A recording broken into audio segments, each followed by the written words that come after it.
મિત્રો, આજે આપણે વાત કરવાની છે સફળતાની દિશા વિશે. પણ એ પહેલા લાઈક, શેર અને ફોલો કરવાનું ભૂલશો નહીં. સફળતાની દિશા શું હોઈ શકે? તો કે આજે બધાને સફળ તો થવું જ છે, પરંતુ આજના જે યુવાનો છે તે ખાસ કરીને કેટલાક ક્રિકેટર, કેટલાક actor, content creator, businessman, footballer એનાથી ઇન્સ્પાયર્ડ થયેલા છે. વિરાટ કોહલી બની જવું છે, સૌરવ જોશી જેવા કન્ટેન્ટ ક્રિએટર બની જવું છે, વૈભવ સૂર્યવંશી બની જવું છે.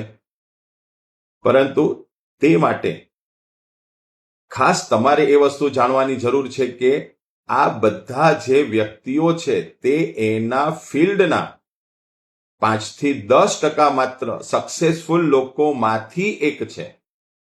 પછી મેસી હોય, એમ્બાપે હોય, રોનાલ્ડો હોય, વૈભવ સૂર્યવંશી હોય, કોઈ એક્ટર હોય, કોઈ એક્ટ્રેસીસ હોય, એ બધા એના ફિલ્ડના જ સક્સેસફુલ ટોપ જે 10 કહેવાય ને એવા લોકોમાંથી છે.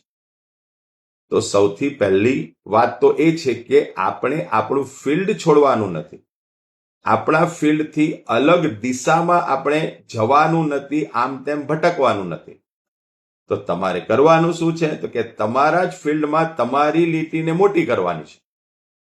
તમે એ ફિલ્ડમાં 5 થી 10% સક્સેસફુલ લોકોમાં કેમ આવી શકો એને માટેનો પ્રયત્ન, એને માટેનું આયોજન, એને માટેનું સ્માર્ટ વર્ક તમારે કરવાનું છે.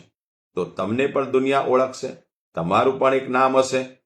તો તમે તમારા ફિલ્ડમાં ટોપ 10માં આવવા માટે કયા પ્રયત્ન કરશો તે માટે મને કોમેન્ટમાં અવશ્ય જણાવજો.